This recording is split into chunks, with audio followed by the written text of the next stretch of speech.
ना जाने कब होंगे कम इस दुनिया के गम। लाहौर में फिर से एक बहुत बड़ा वाकया, और वो भी फिर से पबजी गेम को लेके। मुझे नहीं पता मैं किसके आगे रोना रोऊं और किसके आगे ना रोऊं, किसको पैगाम दूं और किसको ना दूं। फिर भी इस उम्मीद से लगा रहता हूँ शायद कोई तो होगा जिसके दिल में मेरी बात उतरेगी, जिसके दिमाग में मेरी बात उतरेगी, जिसके दिलो दिमाग में मेरी बात असर करेगी। दो ग्रोहों को मुखातिब करूँगा मैं, वालिदैन और बच्चे। वालिदैन से मेरी ये गुजारिश है कि खुदारा थोड़ा सा जहन पे लोड डालें और थोड़ी सी मुशक्क़त करें और देखें कि आपका बच्चा किस किस्म की वीडियोस देखता है, किस किस्म की गेम्स खेलता है, किस किस्म की महफिलों में बैठता है। यकीन माने आपकी थोड़ी सी मेहनत, थोड़ी सी मुशक्क़त आपके बच्चे को कहां से कहां पहुंचा सकती है, और आपकी लापरवाहियां भी आपके बच्चों को कहां से कहां पहुंचा सकती है। तो फ़ैसला ये आपने करना है कि थोड़ा सा मुशक्क़त लोड ज़हन पे उठाना है इस चीज़ को देखने के लिए कि क्या कर रहा है आपका बच्चा, किस किस्म की वीडियोस देख रहा है और किस किस्म की इसके दोस्त हैं, महफिलें हैं, किस किस्म की महफिलों में ये जाता है, किस किस्म की इसकी ज़िंदगी चल रही है, इसकी ज़िंदगी में क्या कुछ चल रहा है, क्या कुछ नहीं चल रहा।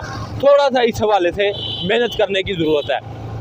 और अब जो है मैं बच्चों की तरफ आ रहा हूँ, टीनेजर्स की तरफ आ रहा हूँ, उनको मुखातिब करके ये कह रहा हूँ कि दो चीज़ें ऐसी हैं इस दुनिया में जो कि खुदा ताला की बहुत बड़ी नेमतों में से एक है, और इन्हीं दो बहुत बड़ी नेमतों की सबसे ज़्यादा बेकदरी की जाती है। एक खुदा पाक की दी हुई सेहत, दूसरा खुदा पाक का दिया हुआ वक्त। इन्हीं दो नेमतों की सबसे ज़्यादा बेकदरी की जाती है।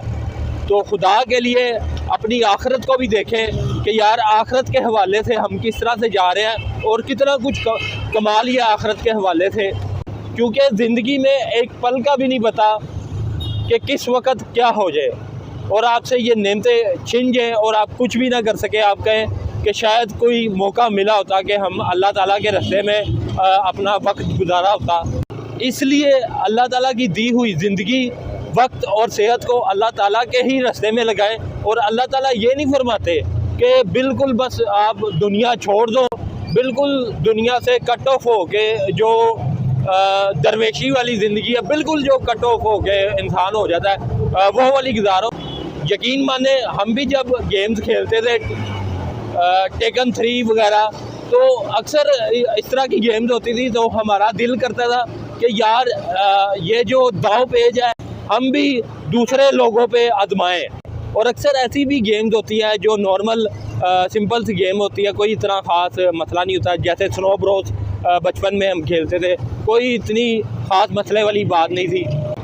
तो ये असर होता है, लेकिन ये इस चीज़ पे भी डिपेंड करता है कि आप गेम्स किस किस्म की खेल रहे हैं। गेम्स खेलना इस्लाम में हराम नहीं है, लेकिन साथ ही साथ ये भी चीज़ देखें कि आप कितना वक्त दे रहे हैं गेम्स को या दूसरी एक्टिविटीज़ को, और कितना वक्त दे रहे हैं जो सही मायनों में दुनिया में ज़िंदगी में आने का मकसद है, उस चीज़ पे लगा रहे हैं अपना टाइम।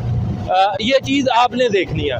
और कोई चीज़ आप देख रहे हैं या खेल रहे हैं, उसका आपके दिलो दिमाग पे किस तरह से असर पड़ रहा है, अच्छा पड़ रहा है या बुरा पड़ रहा है, अच्छी चीज़ करने का दिल कर रहा है या बुरी चीज़ करने का दिल कर रहा है, वो चीज़ आपने देखनी है।